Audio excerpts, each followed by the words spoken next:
Good morning friends. So we are here to discuss MTP2। आप सब लोगों ने MTP1 तो देख ही लिया रहेगा। आई एम वेरी श्योर कि तुमने MTP2 पहले सॉल्व किया और उसके बाद ये वीडियो प्ले किया है। ओके, तो let's start the discussion of MTP2 November 22 examination of FM and economics for finance. First we will start with FM part and FM के अंदर सबसे पहले हम क्वेश्चन ओपन कर रहे हैं और क्वेश्चन में हमें पहला क्वेश्चन जो दिख रहा है वो है question number 1A। Prepare a working capital estimate to finance and level of activity of 52,000 units a year, 52 weeks in a year, and you have been given the raw material, wages, overheads, manufacturing overheads, selling, distribution, price, raw material and finished goods remain in warehouse for 4 weeks. WIP is taking 4 weeks. Debtors are allowed 8 weeks for payment, whereas creditor allow us 4 weeks. तो ये सब basis वगैरह सब कुछ दे रखा है। Minimum cash balance expected is 50,000, means cash balance you have to take 50,000. Receivables are valued at selling price. जब ऐसा बोला गया कि receivables are valued at selling price, माने के आपको इसे selling price पर लेना है, मतलब sales पर लेना है, ना कि आपको cost of sales पर लेना है। ओके, तो गाइज यहाँ पर कुछ नहीं बोला है कि कितने सेल्स क्रेडिट है, तो all sales are assume to be credit, all purchases are assume to be credit purchases. यहाँ पर आपके पास ओपनिंग स्टॉक का इंफॉर्मेशन नहीं है दिया हुआ, इसका मतलब opening stock of finish goods and you can say the opening stock of raw materials are equal to closing stock of raw material. चलिए हम लोग इसका सॉल्यूशन देखते हैं दोस्तों। तो सॉल्यूशन में थोड़ा मिस्टेक है इंस्टीट्यूट के, you have to be very careful when you are solving this. तो serial number question number 1 solve कर रहे हैं हम लोग, working capital estimation.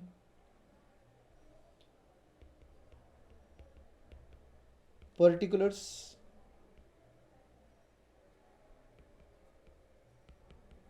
basis,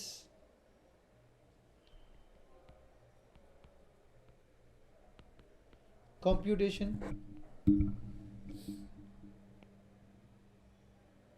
and lastly amount rupees। Okay, तो ये आपके पास पूरा फॉर्मेट रेडी हो गया है जो रेगुलरली हम लोग यूज़ करते हैं, हमारे रेगुलर बैच में भी हमने यूज़ किया है 5 कॉलमनर फॉर्मेट। सबसे पहले हम बात करेंगे current assets. I will be using short forms, you are not allowed to use in exam. Okay, so current assets, first item will be called as raw material का stock. Basis is given 4 weeks, no problem. Again I am telling, I am using short forms. W लिखना allowed नहीं है, weeks लिखना पड़ता है, RM लिखना allowed नहीं है, आपको रॉ मटेरियल लिखना पड़ता है। ओके, सो पर यूनिट रॉ मटेरियल का कॉस्ट आपको 400 दिया है, into number of units produced is 52,000, तो ये आ गया आपका raw material consumed and this raw material consumed should be divided by 52, तो आगे आपके पास पर वीक इनटू 4 करके आपके पास 4 वीक्स का आ जाएगा amount. So your calculation will be 400 into 52,000 that divided by 52 into 4, that comes to 16 lakh rupees।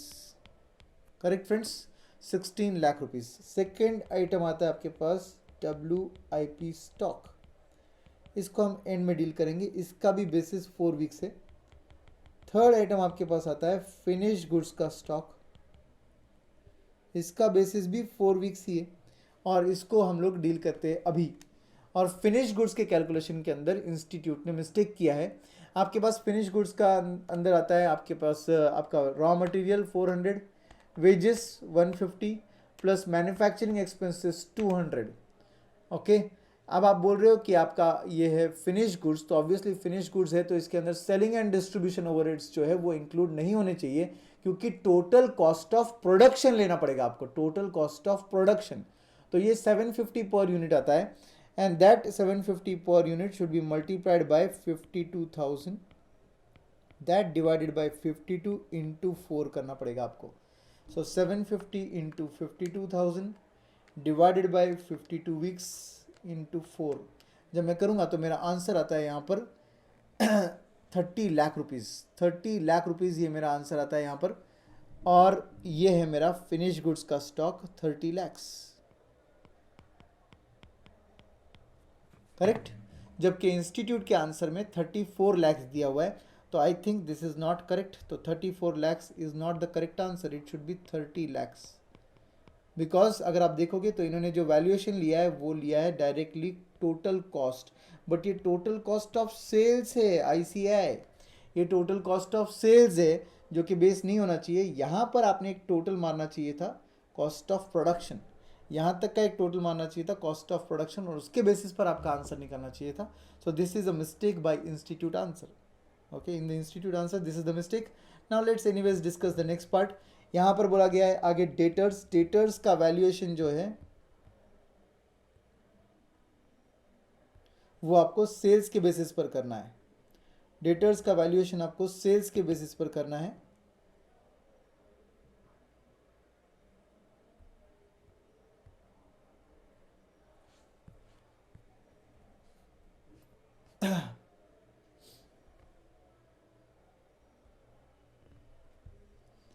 So debtors 8 weeks का हम लोग बेस लेंगे, और डेटर्स जो है वो सेल्स पे आएंगे। Selling price per unit is 1000 into 52, ये आ गया मेरा सेल्स 52,000 करके, divided by 52 weeks into 8 weeks करना पड़ेगा। तो 1000 into 52,000 divided by 52 weeks into 8 weeks करने से मेरा आंसर 80 लाख रुपीज़ आता है। 80 लाख रुपीज़ आता है। ओके, नॉर्मली डेटर्स हम लोग कॉस्ट ऑफ सेल्स पर लेते हैं, इस क्वेश्चन में उन्होंने बोला है सेल्स पर लो। Next last will be your cash oblique bank balance, and they have given you this amount, no need of calculation, the amount is 50,000 rupees. यहाँ पर हमारा सब टोटल ए आ जाएगा।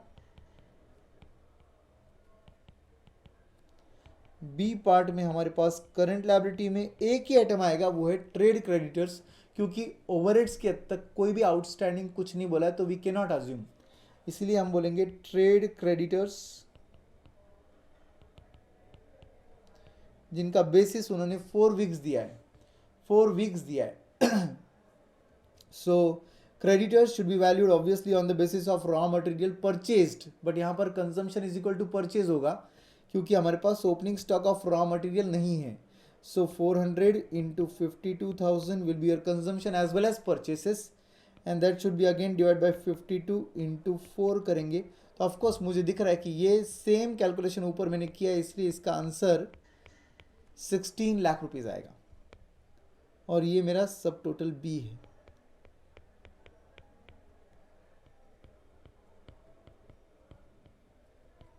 सब टोटल बी। एंड दोस्तों फाइनली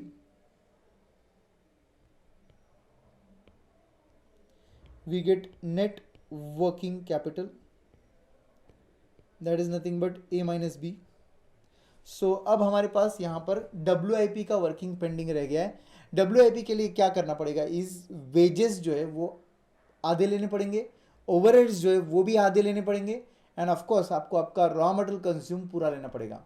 यहाँ पर अगर आप अच्छे से देखोगे तो आपके जो मैन्युफैक्चरिंग एक्सपेंसेस है वो आधे लेने हैं, मतलब 200 का आधा 100 हो जाएगा, एंड आपको आपके वेजेस जो है वो आधे लेने होंगे, मतलब 150 का आधा 75 हो जाएगा, और आपका रॉ मटेरियल पूरा लेना पड़ेगा। इसका मतलब 400 प्लस वेजेस आधे 75 प्लस आपके मैन्युफैक्चरिंग ओवरहेड्स आधे मतलब 100, तो ये आता है 575 रुपीज़ इंटू 52,000 करेंगे हम लोग, that should be divided by 52 into 4 weeks, so it comes to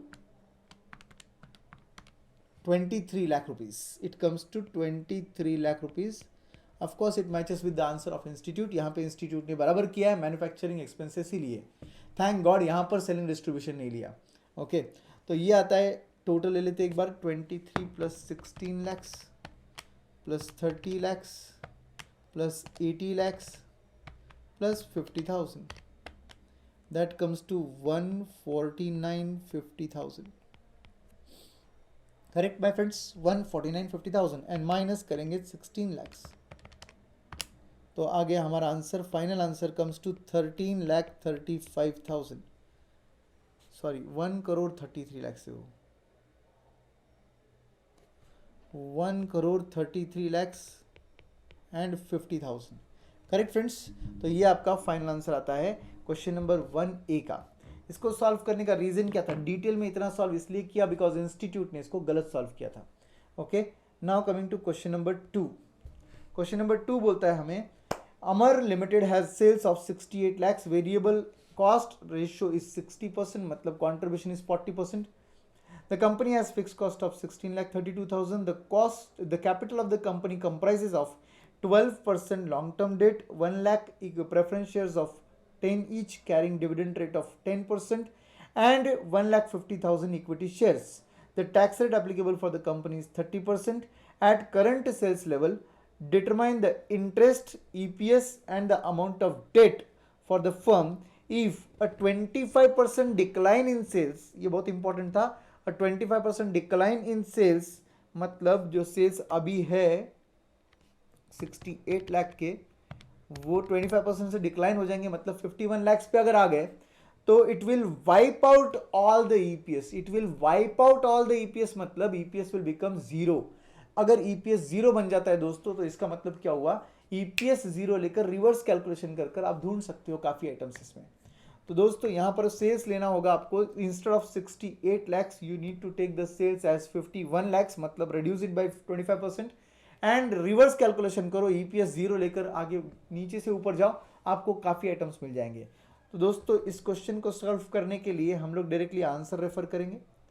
तो ये देखिए आंसर में इन्होंने क्या किया है, इन्होंने इसको ब्रेक इवन पॉइंट बुलाया है और ब्रेक इवन पॉइंट पे सेल्स ले लिया 51 लाख रुपीज, करेक्ट. और उसका ऑब्वियसली 51 लाख रुपीज का 60% वेरिएबल कॉस्ट है, मतलब 30,60,000 वेरिएबल कॉस्ट है. ये क्या है, एट द रेट 60% है.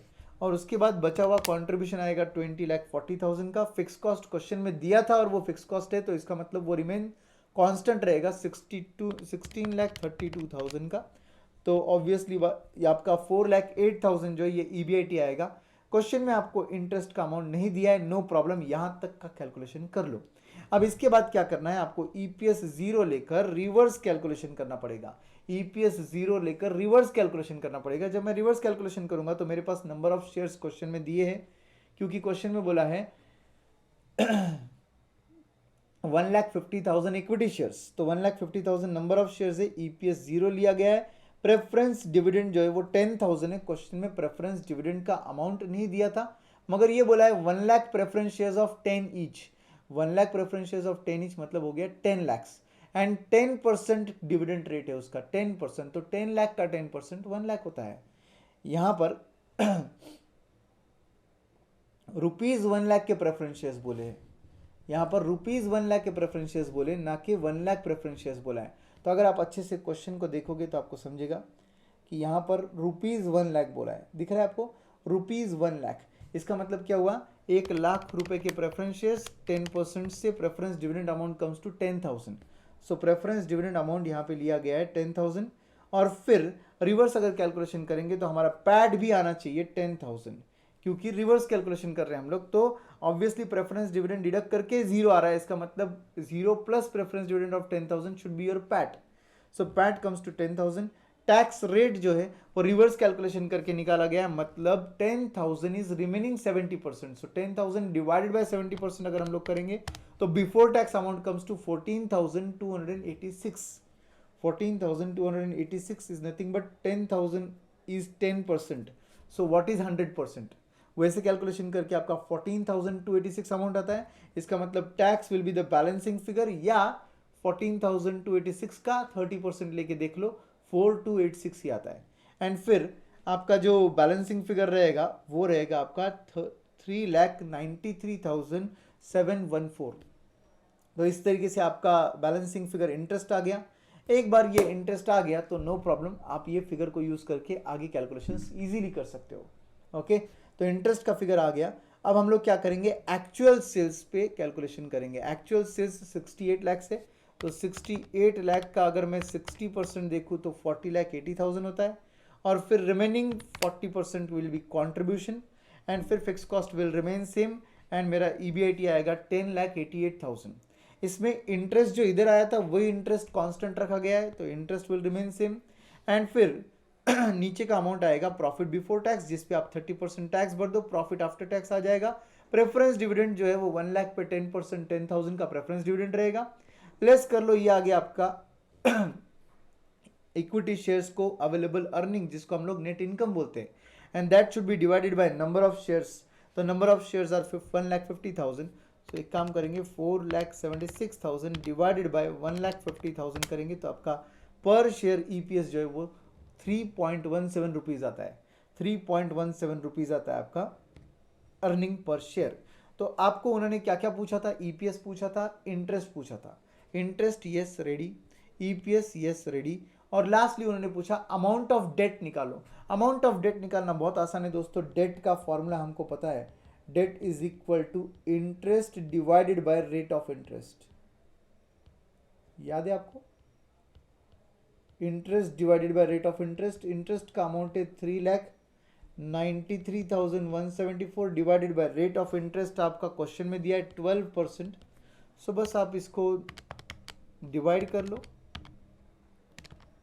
और आपको आपका डेट का अमाउंट मिल गया 32,76,450. Yes, 32,76,450 is your debt amount. Oh sorry, 174 नहीं है वो, 3,93,714 है वो. तो 3,93,714 डिवाइडेड बाय 12% अगर हम लोग करेंगे तो आंसर 32,80,950 आता है. करेक्ट. तो यहाँ पे हम कैलकुलेशन करने नहीं बैठे, हम यहाँ पर कंसेप्चुअल डिस्कशन करने बैठे. तो कंसेप्चुअली हम जो बात कर रहे हैं वो सही है. We will rely on institute calculation.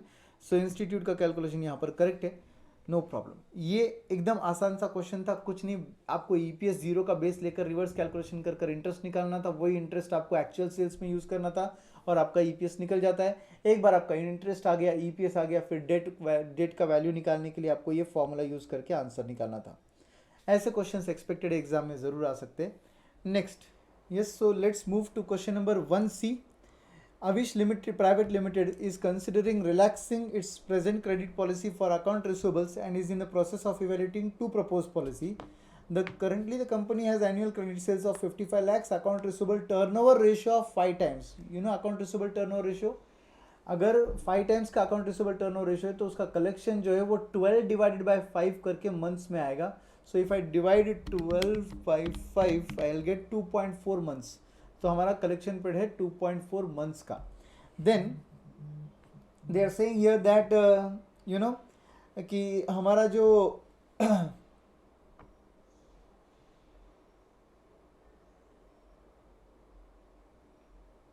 अच्छा रिकॉर्डिंग चल रहा है ना? हाँ. So they are saying here that the current losses due to bad debts are 2 lakh rupees. The company is required to give a return of 15% on investment in new receivables. Means this is your finance cost. And they are saying that the company's variable cost is 75% of selling price. Means 25% is contribution. Given the following information, identify which is a better policy. Which is the better policy?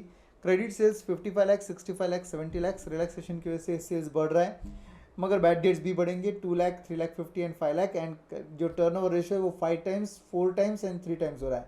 So 5 times का collection 2.4 month से 12 divided by अगर 4 times करेंगे तो 3 months आता है, and 12 divided by 3 times करेंगे तो 4 months का कलेक्शन आता है. तो हमारा कलेक्शन है 2.4 मंथ्स, 3 मंथ्स एंड 4 मंथ्स का. Now they are saying that you need to say which policy is better policy. चलो इसको हमारे स्टाइल में सॉल्व करके देखते हैं क्या होता है.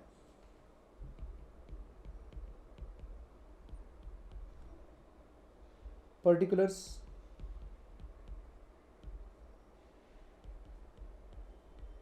present policy,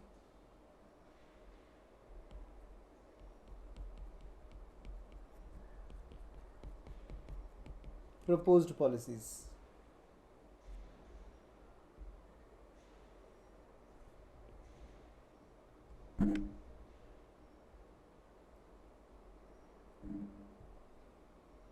So guys,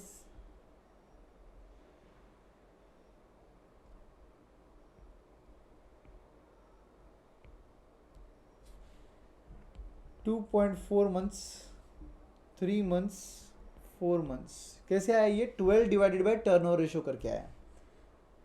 इसमें भी मिस्टेक है इंस्टीट्यूट के आंसर में. I show you what is the mistake. Did you notice what is the mistake? यहाँ पर आपके पास सिर्फ वेरिएबल कॉस्ट दिया था, तो इन लोगों ने यूज़ करना चाहिए इंक्रीमेंटल अप्रोच, बट इन्होंने यूज़ नहीं किया इंक्रीमेंटल अप्रोच, जबकि MTP1 में इन्होंने इंक्रीमेंटल यूज़ किया था। ओके, एंड दूसरी बात कि यहाँ पर जो है कि ये जो आपका फाइनेंस कॉस्ट कैलकुलेशन है ये वेरिएबल कॉस्ट पे किया, जो कि बराबर है, मगर MTP1 में उन्होंने उसको सेल्स पर किया। तो मतलब ये ऐसा है कि कहीं ना कहीं मिस्टेक करना बहुत ज़रूरी है, तब जाके हम टीचर्स जब समझाते हैं आपको तो आपको बेटर समझता है शायद। तो हमारे लिए कुछ काम तो छोड़ के ही जाएंगे ये लोग डेफिनेटली। चलो सबसे पहले हम बात करेंगे सेल्स की। तो यहाँ पर सेल्स है 55 लैक्स, फिर है 65 लैक्स और फिर 70 लैक्स। सेल्स क्वेश्चन में गिवन है। बी पार्ट है आपका वेरिएबल कॉस्ट विच इज़ 75%, तो अगर 75% लेंगे तो 41,25,000। सेकेंड केस में 48,75,000 एंड लास्ट केस में 52,50,000। अगर ये लेस कर देंगे तो हमको मिल जाएगा हमारा contribution which is A minus B which comes to 13,75,000। Second case में 16,25,000 एंड लास्ट केस में 17,50,000। ओके, अब इसके बाद यूज़ करना चाहिए था इंक्रीमेंटल कंट्रीब्यूशन, जो कि फर्स्ट केस में 0 हो जाएगा। सेकेंड केस में डिफरेंस लेंगे तो 2,50,000 आएगा। ये 2,50,000 कैसे आया सर? 16,25,000 माइनस 13,75,000, और लास्ट केस में 17,50,000 माइनस 13,75,000 करेंगे तो आपका आंसर आता है 3,75,000। ओके, ये आपका इंक्रीमेंटल कंट्रीब्यूशन आ गया। अब इसके बाद हम बैड डेट्स लेंगे और उसको भी बना देंगे इंक्रीमेंटल। सो बैड डेट्स जो दिए क्वेश्चन में वो दिए है 2 लाख, 3,50,000 एंड लास्ट में दिए 5 लाख। ओके, तो 2 लाख, 3,50,000 एंड लास्ट में दिया है 5 लाख। एफ पार्ट में incremental bad debts 0 first case में, 3,50,000 माइनस 2 लाख करेंगे तो 1,50,000 का इंक्रीमेंटल आएगा, 5 लाख माइनस 2 लाख करेंगे तो 3 लाख का इंक्रीमेंटल बैड डेट्स आ जाएगा। Correct friends? तो ये आपके इंक्रीमेंटल बैड डेट्स भी आ गए। इसके बाद क्या होगा, आपके पास फाइनेंस कॉस्ट का कैलकुलेशन इन्वॉल्व होगा। जी पार्ट में हम निकालेंगे फाइनेंस कॉस्ट @ 15% बोला है क्वेश्चन में। तो इसका कैलकुलेशन कैसे होगा? बी में हमारा वेरिएबल कॉस्ट है, तो B into 15% into credit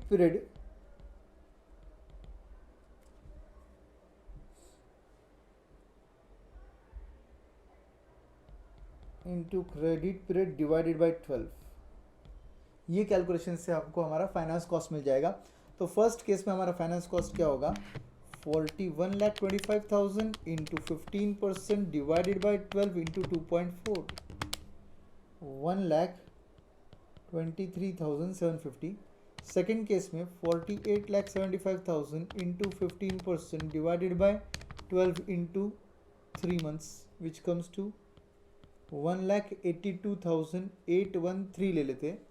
and last case में 52,50,000 into 15% divided by 12 into 4 months करेंगे तो हमारा आंसर 2,62,500 आता है। Correct friends? This is your finance cost. H part में उसको बना देंगे इंक्रीमेंटल फाइनेंस कॉस्ट, तो इसको 0 कर देंगे।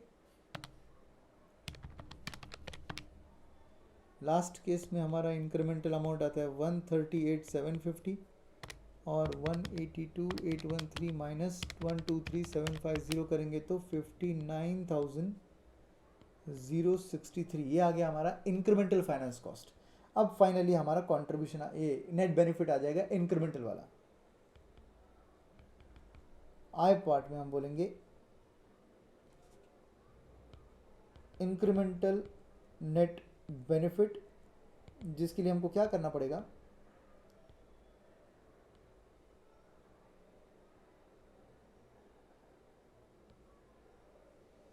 बोलिए दोस्तों, उसका कैलकुलेशन क्या होगा? जहां से इंक्रीमेंटल शुरू किया था वहां से जाना पड़ेगा, तो D incremental contribution minus F incremental bad debts minus H incremental finance cost. तो फर्स्ट केस में तो ऑफकोर्स जीरो आता है. सेकेंड केस में हमको क्या करना पड़ेगा is 2,50,000 minus 1,50,000 minus 59,063 which comes to 40,937 and last case में 3,75,000 incremental contribution minus 3 lakh incremental bad debts minus 1,38,750. So this comes to negative 63,750. So guys, this is your incremental net benefit. अब आपको obviously ये answer institute के answer से अलग दिखेगा because institute का answer जो है वो इंक्रीमेंटल अप्रोच से सॉल्व नहीं किया हुआ है. ओके तो अगर इंस्टीट्यूट के आंसर को मैं थोड़ा सा अच्छे से देखूँ तो मैं आपको समझा देता हूँ लॉजिक भी क्या रहेगा. ये रहा इंस्टीट्यूट का आंसर. अगर आप इन दोनों का डिफरेंस लोगे तो आपको इंक्रीमेंटल का नंबर मिलना चाहिए.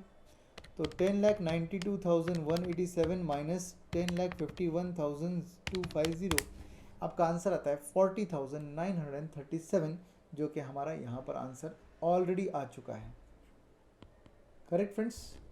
एंड सेकेंड केस में भी आप डिफरेंस अगर लोगे तो आपको समझ जाएगा कि हमारा इंक्रीमेंटल मैच हो रहा है बराबर से. इन दोनों का डिफरेंस ले लो.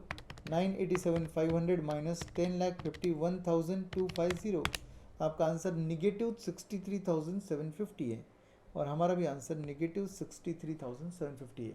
तो गाइज यहाँ पर उन्होंने सिर्फ इंक्रीमेंटल अप्रोच यूज़ करना चाहिए था. आगे बढ़ते हैं दोस्तों, नेक्स्ट क्वेश्चन की तरफ जाते हैं. Last question of question number 1. It says the annual report of this company provides you the following information for year 19-20. Net profit outstanding preference shares 15% से 120 लाख के हैं. Number of equity shares 6 lakh से. Return on investment 20% है. Cost of capital 16% है. Calculate the price per share using Gordon's model when pay out of dividend is 30%, 50% and 100%. तो 3 पे out दिए आपको. गॉर्डन्स मॉडल यूज करना है और आपको आपका प्राइस पर शेयर निकालना है. तो गॉर्डन्स मॉडल का तो फॉर्मूला आपको याद ही होगा दोस्तों, उसको यूज करके आपको आपका ये आंसर निकालना था. ओके तो हम इस आंसर की शुरुआत डायरेक्टली आंसर देखकर भी कर सकते हैं. यहाँ पर आपको क्वेश्चन में जो दिया था वो नेट प्रॉफिट दिया था. नेट प्रॉफिट में से आप सबसे पहले 120 लाख पर 15% प्रेफरेंस डिविडेंड 18 लाख का लेस कर दो ताकि आपको net income available to equity shareholders मिल जाए which comes to 60 lakh rupees. एक बार ये आ गया तो फिर अर्निंग पर शेयर निकल जाएगा. 60 lakh divided by 6 lakh number of shares will give you earning per share of 10 rupees. एक बार 10 रुपीज़ का अर्निंग पर शेयर मिल गया तो उसके बेसिस पर हम गॉर्डन्स मॉडल यूज़ करके आंसर निकाल सकते हैं.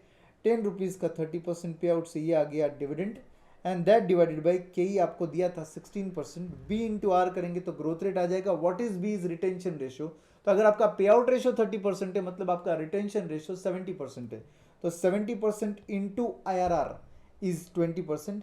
सो 0.7 इंटू 0.2 करोगे तो ग्रोथ आएगा 15% का. आई गेस नहीं 14% का ग्रोथ रेट आता है.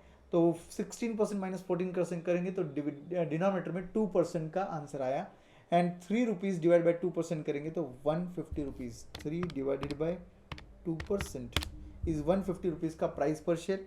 सेकेंड केस में आप पे आउट अगर 50% कर देते हो तो 10 का 50% ये आपका पे आउट आ गया मतलब डिविडेंड आ गया.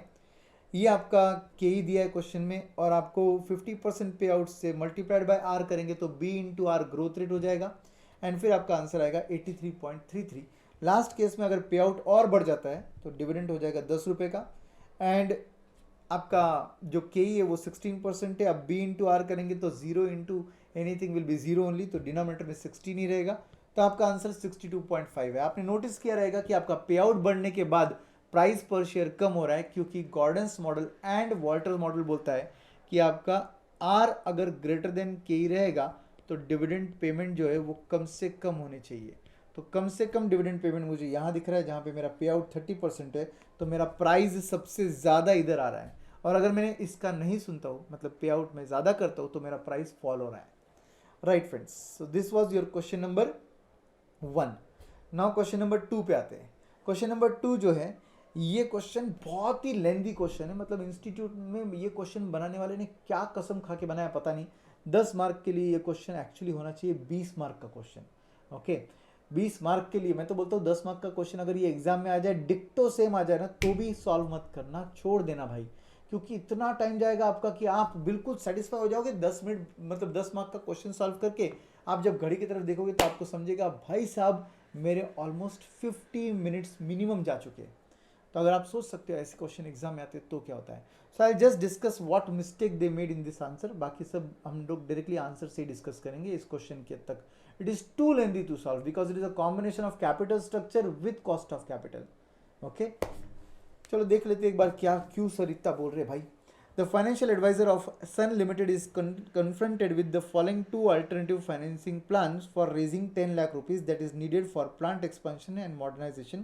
Alternative 1, issue 80% of the funds with a 14% debenture at par and redeem at premium of 10% after 10 years and balance by issuing equity shares at 33.33% premium. तो इसका मतलब यहाँ पे 8 लाख का डिबेंचर रहेगा, 2 लाख का इक्विटी रहेगा, वो भी प्रीमियम पे इशू होगा। ओके, अल्टरनेटिव 2 बोलता है raise 10% of the funds required by issuing 8% irredeemable debentures. 10% of 10 lakh comes to 1 lakh के डिबेंचर्स, बट ये इररिडीमेबल रहेंगे, ऊपर वाला ऑप्शन में रिडीमेबल था। एंड रिमेनिंग मतलब 9 lakhs का इक्विटी शेयर इशू करना है at current market price of 125। No problem, number of shares easily आ जाएंगे। Currently the firm has the EPS of 21 rupees. Currently the EPS is 21 rupees.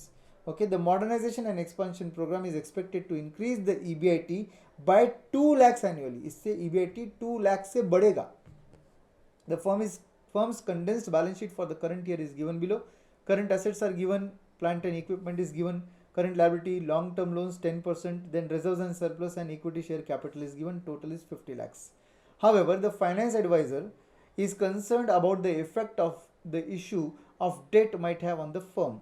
The average debt ratio for the firm in industry is 35%. He believes if this ratio is exceeded, means 35% से अगर debt equity ratio बढ़ जाता है, then the P ratio of the company will be 7 because of the potential greater risk. तो P ratio will come down to 7. If the firm increases its equity capital by more than 10%, अभी का जो equity capital है वो अगर 10% से बढ़ा दिया जाए, अभी का equity capital कितना है देख लो, और उसको 10% से बढ़ा दिया अगर, then he expects the P ratio of the company will increase to 8.5 times irrespective of the debt ratio. मतलब debt ratio कुछ भी हो, अगर आप equity को बढ़ा रहे हो 10% से तो आपका P ratio 8.5 times हो जाएगा। Assume tax rate 25%. Assume the target dividend payout under each alternative to be 60% for the next year and growth rate of 10% for the purpose of calculating cost of equity. तो ये सब information आपको KE के लिए दिया है।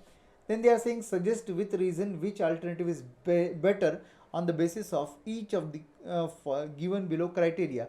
Number 1 EPS, number 2 MPS, financial leverage, and calculate, you are supposed to calculate the WACC also. वो भी कौन सा वैक, नॉर्मल वैक भी निकालना है, मार्जिनल वैक भी निकालना है यूजिंग बुक वैल्यू वेट्स। तो आपको ईपीएस निकालना है, आपको एमपीएस निकालना है, आपको फाइनेंशियल लेवरेज निकालना है, आपको वैक कैलकुलेशंस करने हैं, आपको मार्जिनल वैक करना है, और वो भी अल्टरनेटिव 2 है जिसमें इतने सारे कंडीशंस है। इसको सॉल्व करने के लिए आपको एग्जाम में कम से कम 4 से 5 पेज लग जाएंगे। आंसर सॉल्व करने के लिए 4 से 5 पेज लग जाएंगे आपको। आप इमेजिन कर सकते हो बहुत टाइम जाएगा आपका। नो प्रॉब्लम, हम लोग डायरेक्टली आंसर पर आते हैं। इसमें क्या मिस्टेक है मैं वो आपसे डिस्कस करता हूँ। तो दोस्तों इस सॉल्यूशन में बेसिकली अल्टरनेटिव 1 और 2 है, तो हम आंसर में डायरेक्टली जाने से अच्छा एक काम करते हैं, पहले यहाँ पे लिख लेते हैं कि अल्टरनेटिव 1 और 2 क्या है एग्जैक्टली समझ लेते हैं। तो अल्टरनेटिव 1 यहाँ पे क्या बोला गया है, issue 80% of funds with 14% debentures. तो 80% ऑफ 10 lakhs का 80% मतलब ये हो गया 8 लाख के डिबेंचर्स, करेक्ट। ऑलरेडी कंपनी के पास डेट है और ऊपर से 8 लाख का नया डेट ले लिया कंपनी ने अल्टरनेटिव 1 में। इसका मतलब क्या हुआ, 10 लाख का 20% जो है वो 2 लाख का इक्विटी है। ये 2 लाख का इक्विटी है, मगर equity includes equity share capital plus reserves and surplus. तो यहाँ पर क्या बोला गया है स्पेसिफिकली कि 33 प्रीमियम पे इशू किया गया है। तो इसका मतलब इस इक्विटी के 2 बाइफर्केशन रहेंगे। इस इक्विटी में से शेयर कैपिटल अलग रहेगा एंड इस इक्विटी में से रिजर्व्स एंड सरप्लस अलग से रहेंगे। तो 2 लाख को अगर मैं डिवाइडेड बाय 133.3333% करूँ तो 2 लाख डिवाइडेड बाय 133.33% अगर हम लोग करेंगे तो हमको हमारा कैपिटल का अमाउंट मिलेगा 1,50,000। इसका मतलब ये हुआ कि ऊपर का 50,000 जो है वो प्रीमियम रहेगा, ये रिजर्व एंड सरप्लस रहेगा। तो रिजर्व एंड सरप्लस में कितना आएगा, 50,000 आ जाएगा। ये 50,000 कैसे आया, of course 2 lakh total amount minus 1,50,000 का शेयर कैपिटल, तो बचा हुआ जो है वो प्रीमियम रहेगा जो कि 33 1/3%। ठीक है, तो अगर आप 1.5 लाख का 33 1/3% में निकालोगे तो 50,000 आता है। तो दिस इज योर अल्टरनेटिव 1। इसी सेम तरीके से अल्टरनेटिव 2 भी समझ लेते हैं एक बार। तो अल्टरनेटिव 2 में क्या होता है, alternative 2 they are saying raise 10% of the funds required by issuing 8% irredeemable debentures at par and remaining by issuing equity shares at current market value of 125। इसका मतलब 10 लाख का 10% ही सिर्फ डिबेंचर्स है। 10 लाख का सिर्फ 10% मतलब होता है 1 लाख। 1 लाख का डिबेंचर्स है, ऑलरेडी कंपनी के पास डेट है। अल्टरनेटिव 2 में 1 लाख का डेट लिया जा रहा है एंड ऑब्वियसली 10 लाख का 90% जो है वो इक्विटी है, मतलब 9 लाख का इक्विटी रहेगा। 9 लाख का इक्विटी रहेगा और इस 9 लाख के इक्विटी का बाइफर्केशन हमको जानना है अभी। तो 9 लाख के इक्विटी का बाइफर्केशन बहुत सिंपल है कि इस 9 लाख के इक्विटी में हम हर शेयर कितने में बेच रहे हैं, 125 में बेच रहे हैं, जिसका फेस वैल्यू 100 है। तो ऑफकोर्स मुझे क्या करना पड़ेगा, इसका मतलब ये 9 लाख के अंदर से इक्विटी शेयर कैपिटल कितने का देखना है एंड रिजर्व्स एंड सरप्लस कितने के वो देखना है। Equity share capital will be nothing but this 9 lakhs divided by 125 पर share into face value 100 per share. तो of course it comes to 9 lakh divide by 125 into 100, that comes to 7,20,000 का equity share capital. Of course minus 9 lakh कर देंगे तो बचा हुआ reserves and surplus आएगा 1,80,000 का। 1,80,000 ये कैसे आया 1,80,000, बोलिए। 9 lakhs total amount of equity minus 7,20,000 का शेयर कैपिटल, करेक्ट। सो ये आ जाएगा रिजर्व्स एंड सरप्लस का अमाउंट। तो दिस इज द बाइफर्केशन जो मोटा मोटी यहाँ पर कुछ अजीब कैलकुलेशन से समझाया हुआ है, बट कैलकुलेशंस तो वही है, बट अल्टीमेटली समझाने का तरीका अलग है। देन फ्रेंड्स अब एक्सपांशन के बाद हमारा कैपिटल स्ट्रक्चर यहाँ पर दिया हुआ है। कैपिटल स्ट्रक्चर में आप देख सकते हो कि ऑलरेडी आपकी कंपनी के पास आपकी बैलेंस शीट है कंपनी की, यस बैलेंस शीट है। ऑलरेडी इक्विटी शेयर कैपिटल कितने का था, 20 लाख का था।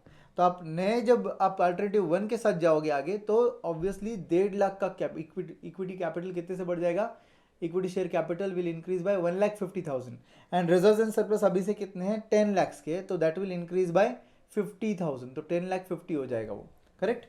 सो आपका कैपिटल स्ट्रक्चर समझ लीजिए। ऑलरेडी कंपनी के पास 20 लाख के इक्विटी शेयर कैपिटल थे और 1,50,000 का ऐड करके 21,50,000 हो जाएगा अल्टरनेटिव 1 में। And reserves and surplus already 10 lakh के थे और 50,000 के ऐड करके 10,50,000 के हो जाएंगे।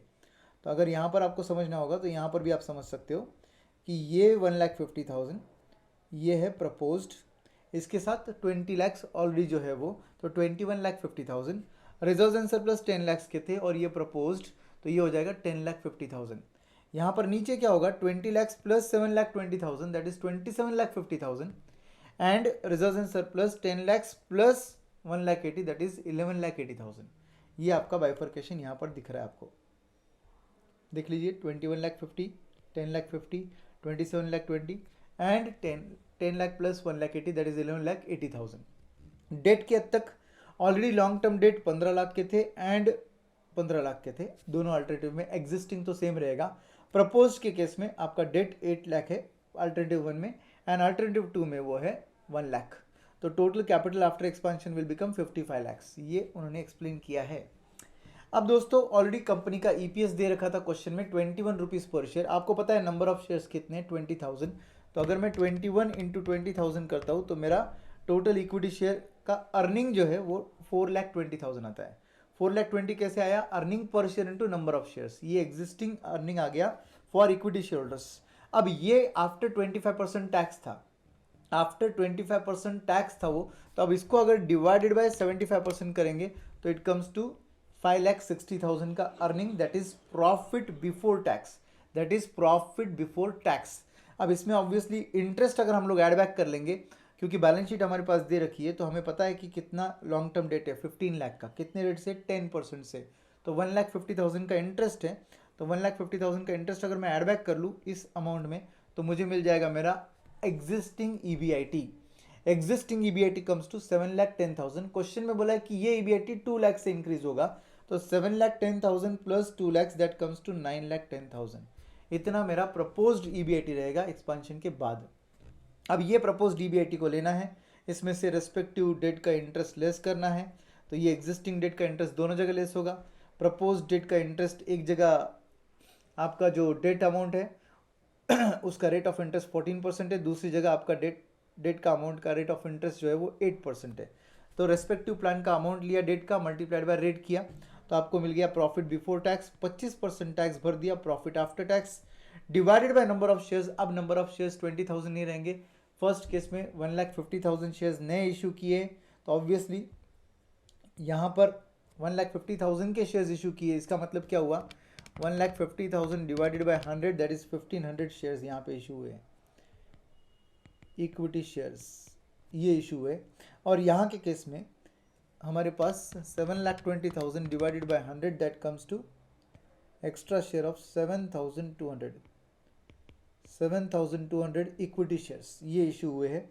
तो ऑब्वियस सी बात है कि 20,000 plus 1,500 and 20,000 plus 7,200 that gives you number of shares. EPS आ गया, पी रेशो जो एप्लीकेबल पी रेशो वो लिया गया और उसको मल्टीप्लाई कर एमपीएस निकाला गया। And financial leverage is nothing but, यहाँ पर प्रेफरेंस डिविडेंड नहीं है, इसलिए ईबीआईटी अपॉन ईबीटी का फॉर्मूला यूज़ किया। हमारे पास ईबीआईटी रेडी है, हमारे पास ईबीटी रेडी है, दोनों को डिवाइड करके फाइनेंशियल लिवरेज आ गया। अब दोस्तों क्वेश्चन ये आता है कि एप्लीकेबल पी रेशो कैसे निकाला सर आपने? Obviously by considering two things, एक डेट इक्विटी रेशो और दूसरा कि मेरा इक्विटी अमाउंट कितने से इंक्रीज हुआ है, इक्विटी अमाउंट कितने से इंक्रीज हुआ है। तो पहले डेट इक्विटी रेशो देख लेते। फर्स्ट प्लान में आपके पास एग्जिस्टिंग डेट 15 लाख का था, प्रपोज डेट 8 लाख का 23 लाख हो जाएगा। सेकेंड प्लान में आपके पास एग्जिस्टिंग डेट 15 लाख का, प्रपोज डेट 1 लाख का 16 लाख हो जाएगा। आपके पास टोटल कैपिटल एम्प्लॉयड 55 लाख है, जो ऊपर हमने निकाला था, आपको याद होगा तो ये देखिए 55 लाख।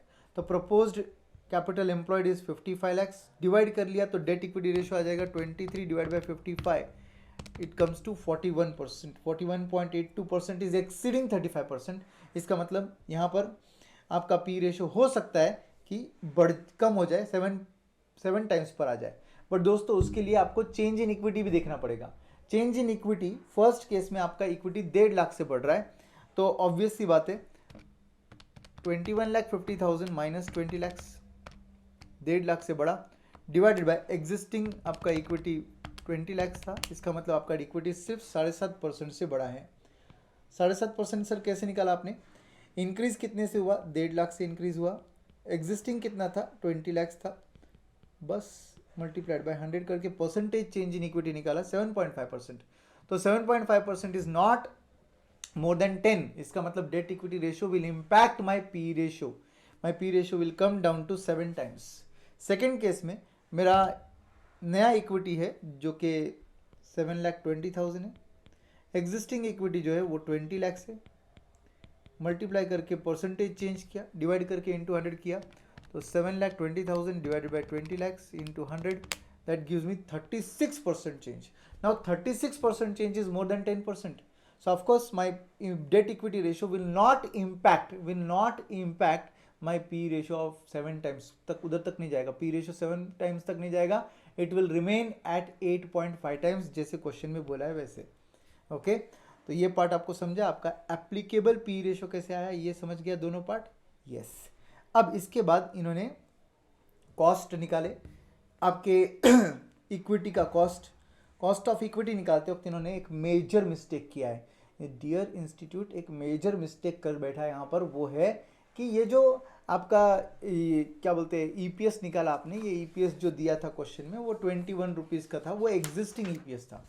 अब ग्रोथ रेट जो है कंपनी में दिया गया है कि ग्रोथ रेट जो है वो ऑब्वियसली एप्लीकेबल है 10% का। ओके, एंड यहाँ पर बोला गया है कि ईपीएस का 60% डिविडेंड पे आउट होता है। अभी का ईपीएस कितना आया, एक्सपांशन के बाद का ईपीएस की बात कर रहे हैं हम लोग, एक्सपांशन के बाद का ईपीएस था 22 रुपीज़ 0.60 पैसे एंड सेकेंड केस में 20.74। तो ये ईपीएस हमने यहाँ पर लिया है और इसका 60% पे आउट है, तो ये बन गया आपका एक्सपांशन के बाद वाला डीपीएस, डिविडेंड पर शेयर। तो एक्सपांशन के बाद वाला डिविडेंड पर शेयर ये आता है, ग्रोथ रेट दिया है और प्राइस भी दिया है। तो दोस्तों आपका फॉर्मूला है D1/P0। ये फॉर्मूला एक्चुअली गलत यूज़ किया इन्होंने, यहाँ पर आना चाहिए D1/P0 प्लस G इंटू 100।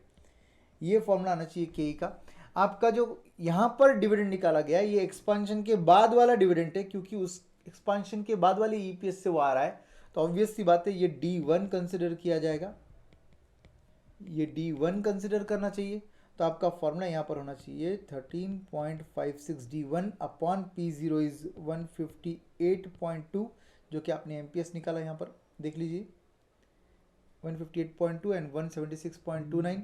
तो ये आपका आ गया एमपीएस मतलब P0, और फिर प्लस ग्रोथ करना चाहिए अपन ने अलग से 0.10 का, और फिर इंटू 100 करना चाहिए। ये अगर हम लोग कैलकुलेशन करेंगे 13.56 डिवाइडेड बाय 158.2 और फिर प्लस 0.1 करके इंटू 100 करेंगे तो इसका आंसर आता है 18.57, जबकि इनका आंसर कुछ और ही आ रहा है, यहाँ पर आना चाहिए था 18.57%।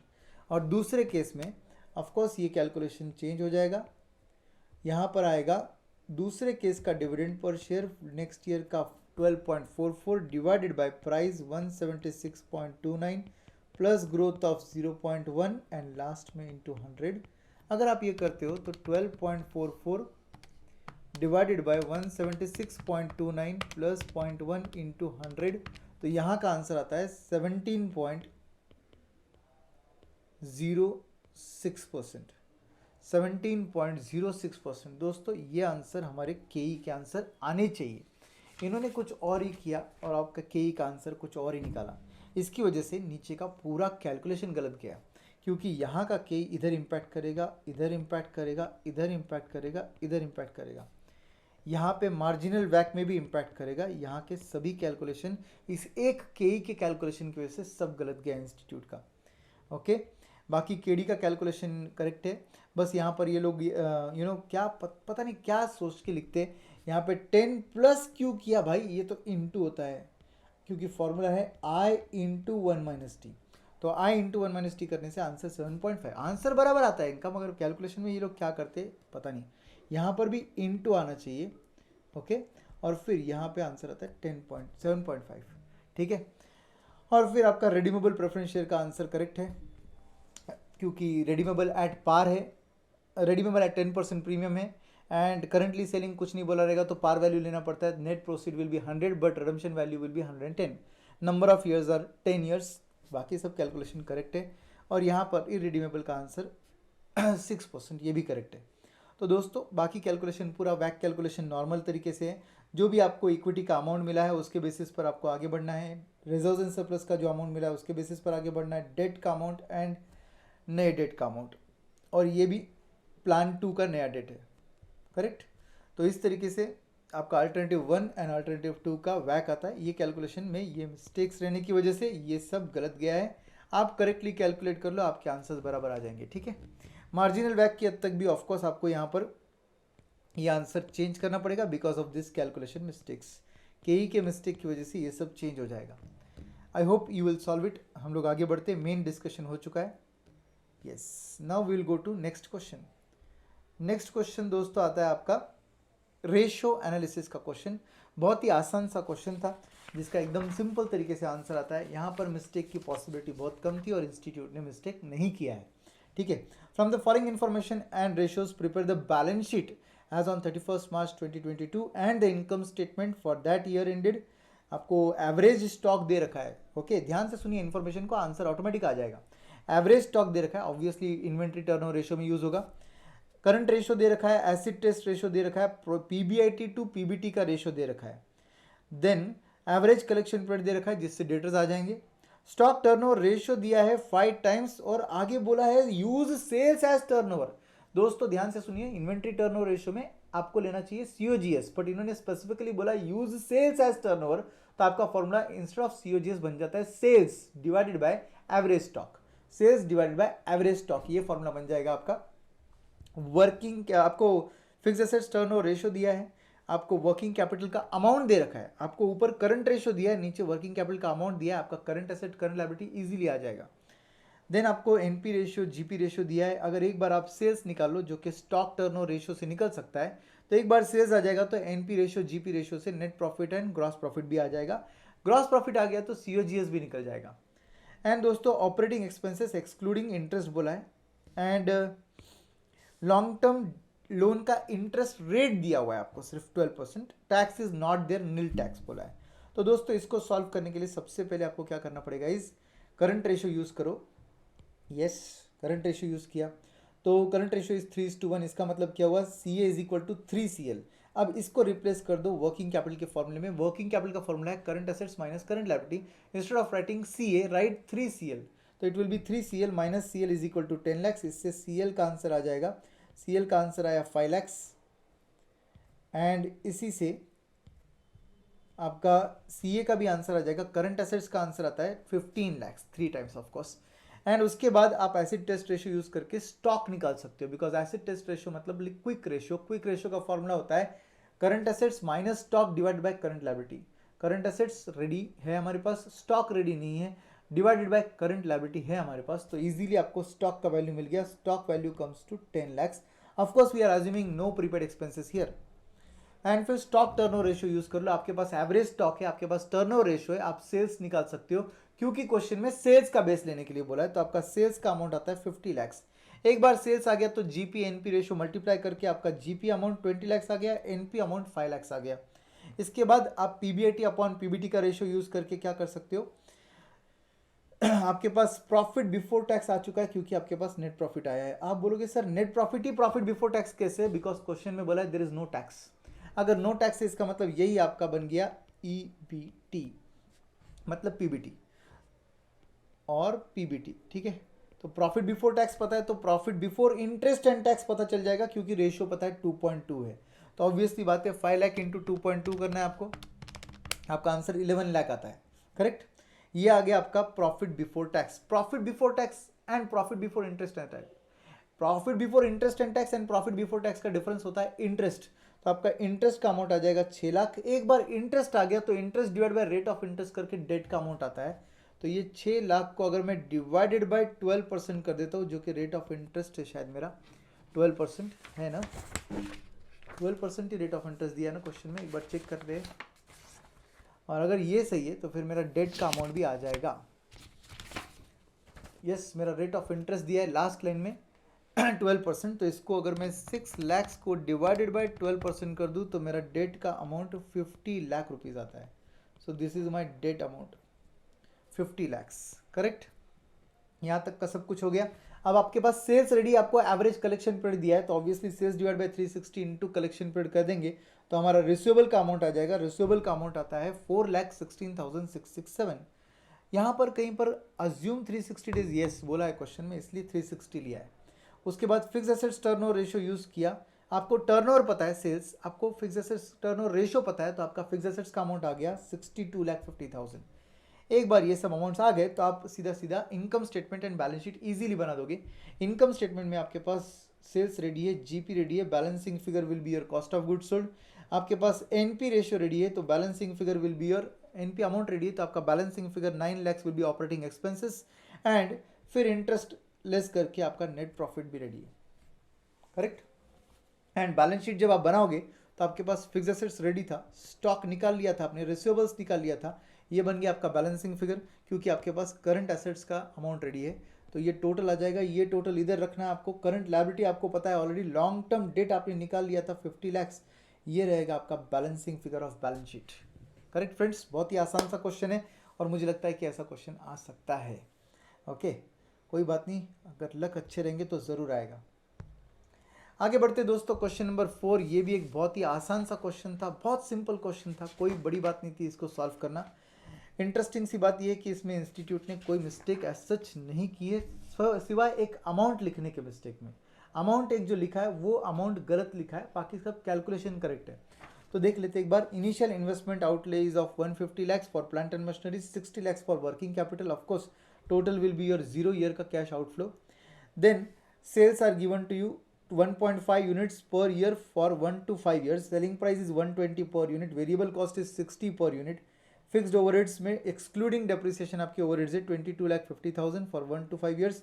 Salvage value of equipment is given to you.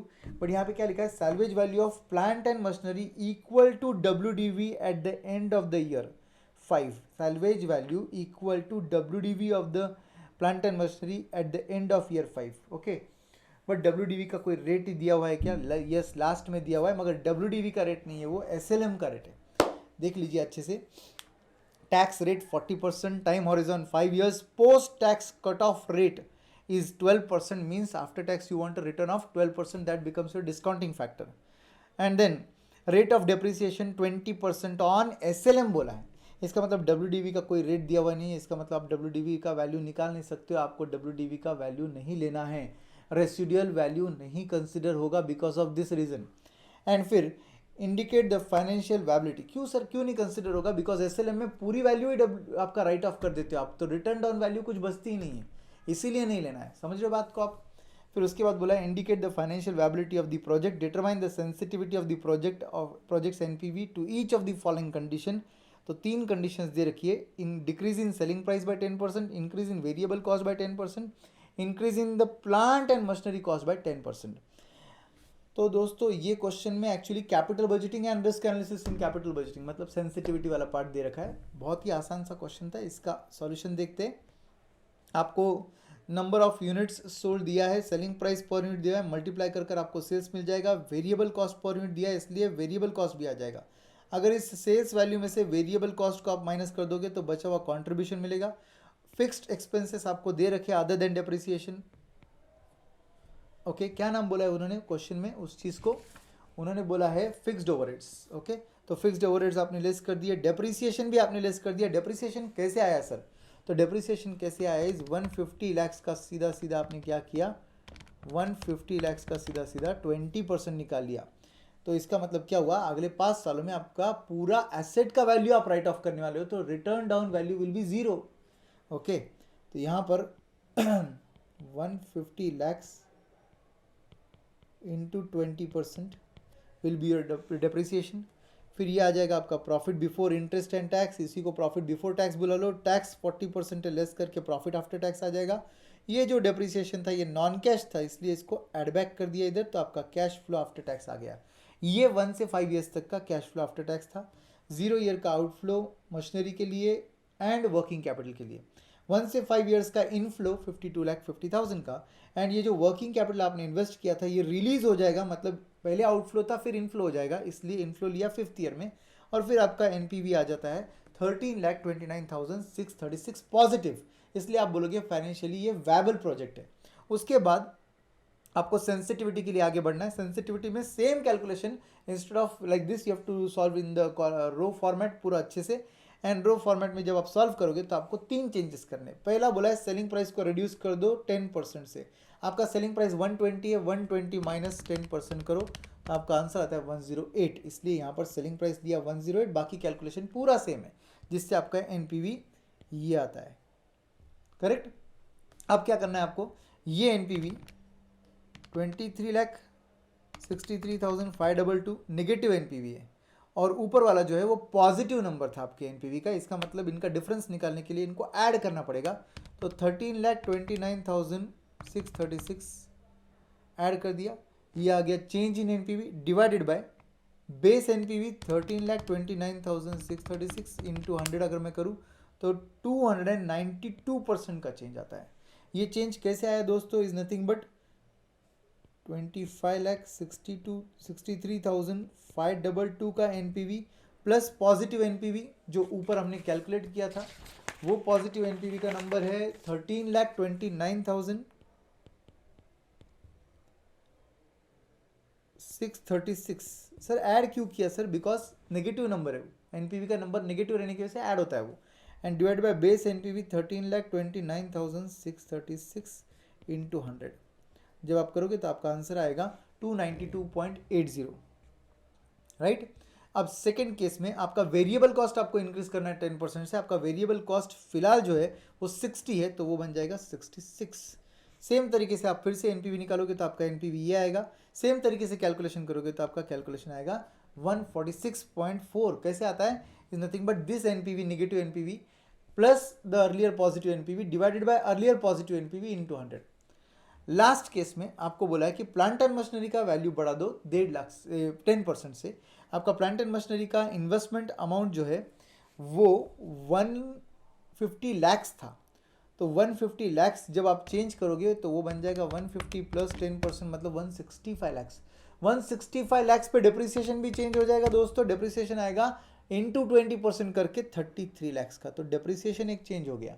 उसके अलावा यहाँ पर लिखते वक्त इंस्टीट्यूट ने 150 लिखा है, जबकि ये होना चाहिए 165 लैक्स।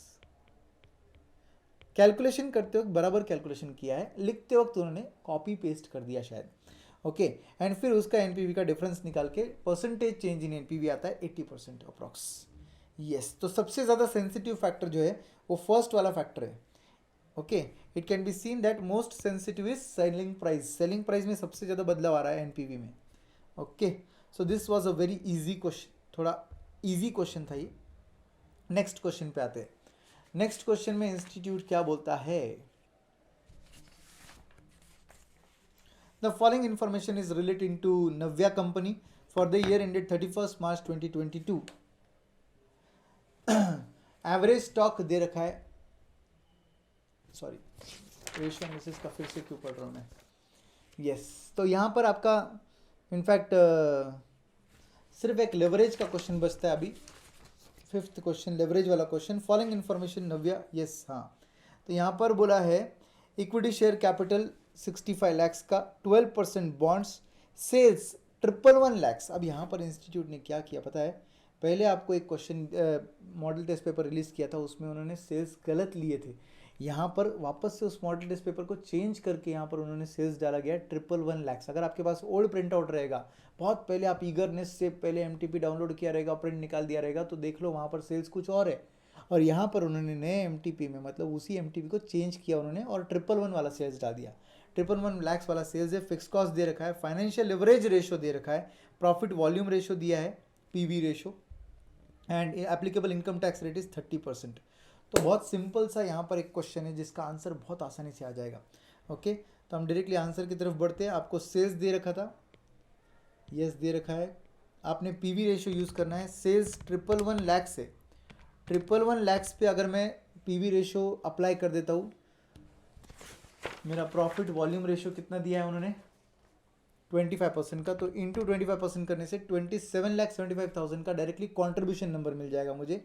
माइनस करेंगे हम फिक्स कॉस्ट, मिल जाएगा ईबीआईटी, माइनस करेंगे इंटरेस्ट, मेरे पास लॉन्ग टर्म डेट का अमाउंट रेडी था, रेट ऑफ इंटरेस्ट रेडी था, मैंने इंटरेस्ट लेस कर दिया, और फिर ये ईबीटी आता है। एक मिनट यहाँ पे इस टाइप के क्वेश्चन में रुकना चाहिए, ये क्रॉस चेक कर लेना चाहिए कि ईबीआईटी अपॉन ईबीटी करने से फाइनेंशियल लिवरेज रेशियो जो क्वेश्चन में दिया है वो मैच होता है क्या। तो यहाँ पर हम देखेंगे EBIT is 20.6 lakhs divided by EBT is 13.29 lakhs। इसको अगर मैं डिवाइड करूँ तो 1.55। क्वेश्चन में भी मेरे पास फाइनेंशियल लिवरेज रेशियो 1.55 ही दिया है, तो नो प्रॉब्लम, हम आगे बढ़ सकते हैं। फिर 30% टैक्स पे किया और प्रॉफिट आफ्टर टैक्स आ गया। प्रॉफिटेबिलिटी स्टेटमेंट रेडी है। ऑपरेटिंग रेशियो और लिवरेज निकालना बहुत आसान है। Contribution divide by EBIT, contribution ready, yes, EBIT ready, yes, दोनों को डिवाइड करके आपका आंसर आ गया 1.35। 1.35 का आपका अगर ऑपरेटिंग रेशियो है और आपके पास 1.55 का DFL दिया हुआ है, तो दोनों को मल्टीप्लाई कर कर आपका DCL आ जाएगा वो 2.0925, ओके। कंबाइंड लिवरेज आता है आपका 2.09, एंड EPS निकालने के लिए आपको PAT divide by number of shares करना है, आपका EPS आ जाएगा 1.42 टाइम्स। सो एकदम आसान क्वेश्चन था, कुछ भी ट्रिक नहीं था इसमें, अलग नहीं था कुछ, ओके। बाकी तो थ्योरेटिकल पार्ट है, कट ऑफ रेट क्या होता है, थोड़ा अलग सा एक दिखा, कुछ पार्ट कुछ भी नहीं है दोस्तों। आईआरआर में हम बोलते थे कट ऑफ रेट, वही कट ऑफ रेट है। कट ऑफ रेट एक ऐसा रेट होता है जिसके नीचे कंपनी को रिटर्न्स एक्सेप्टेबल नहीं होते। कट ऑफ रेट के ऊपर ही कंपनी को अगर प्रोजेक्ट से रिटर्न मिल रहे होंगे तो उस प्रोजेक्ट को वो एक्सेप्ट करता है। ओके, अब जाते हैं इकोनॉमिक्स फॉर फाइनेंस, जो कि और भी आसान था। आपको याद होगा तो सेम क्वेश्चन हमने क्वेश्चनर बुक में भी सॉल्व किया था। ये वाला क्वेश्चन जहां पे उन्होंने पूछा आपको calculate the operating surplus with the help of the following data. आपके पास सेल्स दिया है, आपके पास कंपनसेशन ऑफ एम्प्लॉयज है, इंटरमीडिएट कंजम्पशन है, रेंट है, इंटरेस्ट है, नेट इनडायरेक्ट टैक्सेस है, कंजम्पशन ऑफ फिक्स्ड कैपिटल मतलब डेप्रिसिएशन है, और इनकम ऑफ सेल्फ एम्प्लॉयड है। तो अगर आपको 2 मिनट के लिए थोड़ा इनकम मेथड का लॉजिक याद होगा तो इनकम मेथड में आपके पास NDP एट फैक्टर कॉस्ट मिलता है। अगर आप 3 चीज़ें ऐड करते हो तो एक है compensation of employees plus operating surplus plus mixed income of self employed. तो इस क्वेश्चन में हमारे पास कंपनसेशन ऑफ एम्प्लॉय रेडी है, मिक्स्ड इनकम रेडी है, ऑपरेटिंग सरप्लस ये क्वेश्चन में पूछा है। अगर मैं कुछ भी कर कर NDP एट FC निकाल लूँ, NDP एट FC निकाल लूँ तो मेरा सीधा सीधा ऑपरेटिंग सरप्लस रेडी हो जाएगा। तो मेरा टारगेट होना चाहिए NDP एट FC तक पहुँचने के लिए। ओके, तो उस तक पहुँचने के लिए मेरे पास इन्फॉर्मेशन जो दिया है उस इन्फॉर्मेशन को अगर मैं अच्छे से देखूँ तो मुझे लगता है कि मेरे पास थोड़ा सा इन्फॉर्मेशन वैल्यू एडेड मेथड का दिख रहा है। सेल्स है मेरे पास, इंटरमीडिएट कंजम्पशन है मेरे पास, सो ये सब वैल्यू एडेड मेथड का इन्फॉर्मेशन दिया है। नो प्रॉब्लम, हम लोग GVA निकाल लेंगे एट मार्केट प्राइस। आपको याद होगा तो वैल्यू एडेड मेथड आपको मार्केट प्राइस पर पहुंचाता है। GVA एट मार्केट प्राइस का फॉर्मूला क्या था, sales minus intermediate consumption. Correct, sales का फिगर रेडी है, यस 3000। इंटरमीडिएट कंजम्पशन का फिगर रेडी है, यस 500। क्योंकि यहाँ पर मेरे पास चेंज इन स्टॉक नहीं है इसलिए मैं ले नहीं रहा हूँ change in stock, otherwise sales plus change in stock minus intermediate consumption आता है। तो इसका आंसर आएगा 2500 करोड़। करेक्ट, ये आ गया मेरे पास GVA, जिसको हम लोग बुला सकते हैं GDP एट मार्केट प्राइस। अब GDP से मुझे NDP तक पहुंचा सकते हो आप, factor cost and market price, yes पहुंचा सकते हैं सर। NDP FC तक जाना है आपको, आप GDP एट मार्केट प्राइस पर हो, माइनस कर दीजिए डेप्रिसिएशन, आप पहुंच जाओगे NDP एट मार्केट प्राइस, और फिर माइनस कर दीजिए नेट इनडायरेक्ट टैक्सेस, यस तो आप पहुंच जाओगे NDP eight factor cost per. तो 2500 करोड़ माइनस डेप्रिसिएशन कितने का है, 100 का है। नेट इनडायरेक्ट टैक्सेस कुछ बोले, यस कितने के नेट इनडायरेक्ट टैक्सेस है, 800 के। तो 800 के नेट इनडायरेक्ट टैक्सेस है, 2500 माइनस 100 माइनस 800 अगर मैं करूँ तो 1600 करोड़ का मेरे पास आ जाएगा NDP एट FC। इसी 1600 करोड़ को यहाँ डाल देंगे, is equal to compensation of employees मुझे पता है 700 का है, प्लस ऑपरेटिंग सरप्लस मुझे नहीं पता कितने का है, वही तो ढूंढ रहे हम लोग, प्लस आपके पास मिक्स्ड इनकम दे रखा है 200 का। यस इसी को सॉल्व कर लेंगे हम लोग तो इजीली। 900 यहाँ पर ऐड होके 1600 में से माइनस होगा तो 700 का मिल जाएगा हमको हमारा ऑपरेटिंग सरप्लस। ऑपरेटिंग सरप्लस कितने का मिलेगा, 700 करोड़। यस और नो फ्रेंड्स, 700 करोड़ का आपके पास आ गया ऑपरेटिंग सरप्लस। इतना आसान क्वेश्चन था ये, उससे नीचे वाला तो और भी आसान है, शायद इनका क्वेश्चन बैंक ही खत्म हो गया अभी ऐसा लग रहा है। ये भी हमारे क्वेश्चनर में कवर्ड था कि marginal propensity to save, marginal propensity to consume निकालना था इस इन्फॉर्मेशन से। यहाँ पर आपके पास इनकम दिया हुआ है, कंजम्पशन दिया, फिर से इनकम दिया, फिर से कंजम्पशन दिया, तो आपके पास MPC का फॉर्मूला रेडी है दोस्तों, change in consumption upon change in income. तो बस यही सेम फॉर्मूला आपको यूज़ करना है और आपका MPC का आंसर आ जाएगा, marginal propensity to consume is change in consumption upon change in income. यहाँ पे change in consumption is nothing but 7000 का कंजम्पशन, 5000 का consumption, that gives you change in consumption. Change in income में 10,000 का income minus पहले वाला income 6,000 का। बस इसी को सॉल्व करके आपका आंसर आएगा 0.5। अगर MPC 0.5 है तो आप सबको पता है कि MPS जो रहेगा वो भी 0.5 ही रहेगा। Correct, because MPS is nothing but 1 minus MPC। तो इससे ये भी आंसर इजीली आ गया। बाकी तो सब आपका थ्योरेटिकल क्वेश्चंस था। 4 का डी पार्ट दिख रहा है मुझे जो प्रैक्टिकल क्वेश्चन है। थ्योरी क्वेश्चंस बहुत आसान है, एमटीपी 2 में थ्योरी क्वेश्चंस में यहाँ पर कोई प्रॉब्लम नहीं है। एमटीपी 1 में इकोनॉमिक्स फॉर फाइनेंस के थ्योरी क्वेश्चंस अच्छे से देखना, मैंने बोला था आपको। ओके, M1 निकालना है दोस्तों। M1 निकालने के लिए आसान तरीका है, आपके पास करेंसी विद पब्लिक दिया है, M1 में आता है, ऑफकोर्स आता है। Demand deposits with banking system M1 में आता है, यस आता है ये भी। टाइम डिपॉजिट्स नहीं आता है, अदर डिपॉजिट्स यस आता है। और saving bank deposit of post office ये नहीं आता है M1 में। तो इसका मतलब M1 में सिर्फ 3 चीज़ें आएगी, currency with public, demand deposits with banking system and other deposits with RBI. तो तीनों को अगर ऐड करेंगे तो 8,000 करोड़, 80,000 प्लस 1 लाख प्लस 2,50,000, इसका मतलब 4,30,000 करोड़।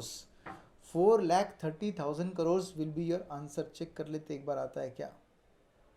आपके आंसर्स में जाओ और एक बार चेक कर लो। यस, ये तीनों को ऐड करके आपका आंसर आया 4,30,000 crore.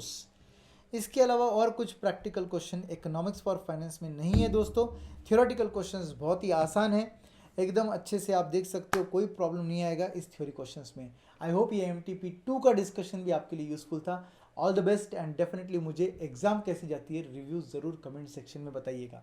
Thank you very much friends, see you soon in CA final.